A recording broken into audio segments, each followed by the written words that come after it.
तरीके से महाकुंभ की भीड़ पूरे अयोध्या जनपद में ही नहीं, सब जगह पूरी तरीके से जो है। और व्यवस्था ये है कि पिछले कई महीने से तीर्थ क्षेत्र के, अयोध्या तीर्थ क्षेत्र के लोग लगातार मांग कर रहे हैं कि उनका जनजीवन पूरी तरीके से प्रभावित हो चुका है। उनके बच्चों की पढ़ाई से लेकर और नौकरी और ज़रूरतमंद या जो बीमार हैं उनका इलाज, वहीं पे वहाँ से आने जाने में इतनी समस्या है।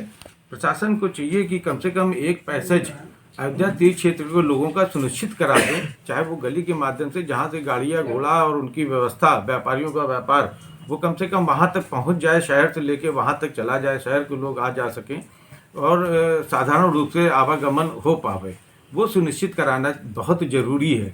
क्योंकि कितने लोग इलाज के बिना प्रभावित हो रहे हैं, कितने छात्र छात्राओं पर भी फरवरी माह में ही जो है हाई स्कूल इंटर का जो है परीक्षा होनी है, साथ ही साथ सभी क्लास के परीक्षा होनी है और नौकरी, वहाँ से नौकरी करने वाले आने वाले लोग हैं, यहाँ से जाने वाले लोग हैं, वो उनकी मतलब दिनचर्या पूरी तरीके से अस्त व्यस्त हो चुकी है। हम लोगों का यही मांग है कि जो है अगर किसी को अगल बगल जाना है तो वो भी जाने में असमर्थ है, तो हम लोग की यही मांग है जिला प्रशासन से कि कम से कम उन लोगों को एक सेफ जो है एक व्यवस्था दी जाए, रास्ता दिया जाए।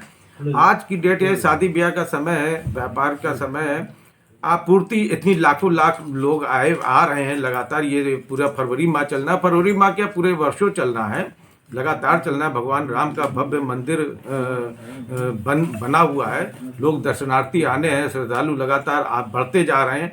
तो और ऐसी व्यवस्था रहनी है तो चारों तरफ जो शहर के, अगर जनपद की गाड़ियां रोक दोगे, आपूर्ति के संसाधन रोक दोगे, तो पूरी तरीके से जनजीवन प्रभावित होगा।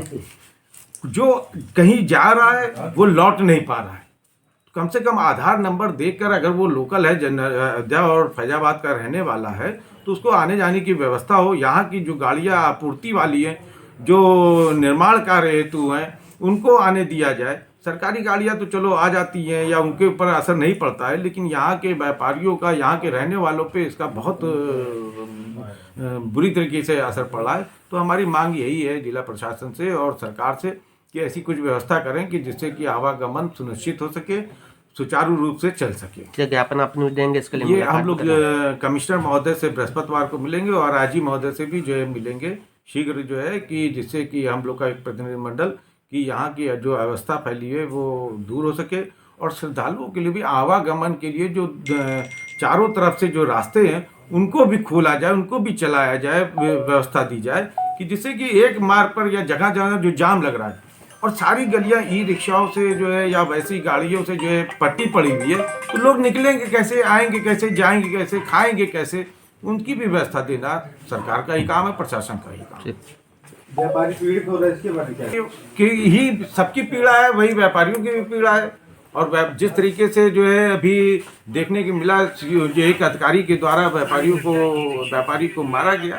ठीक है, जब इतनी लंबी लाइन लगी रहेगी तो श्रद्धालु हैं, 2 किलोमीटर की लाइन हनुमानगढ़ी में लगी हुई है, उनको खिलाने पिलाने के लिए, प्रसाद के लिए, वो कहीं से अगर बाथरूम जाना तो उनको भी जो है उसकी भी समस्या है। तो अगर कोई वहाँ पे सुख सुविधा अगर दे रहा है तो या तो उसको आप व्यवस्थित कर दीजिए। ये आपका भी, आप मीटिंग के द्वारा, मेरे ख्याल से 2 महीने से इस तरह की मीटिंग भी कोई इस तरह से नहीं हो रही कि जिससे कि लोगों को जोड़कर और उनसे भी राय मशवरा करके जो उसको समस्या को समाधान दिया जाए, ये भी जरूरी है।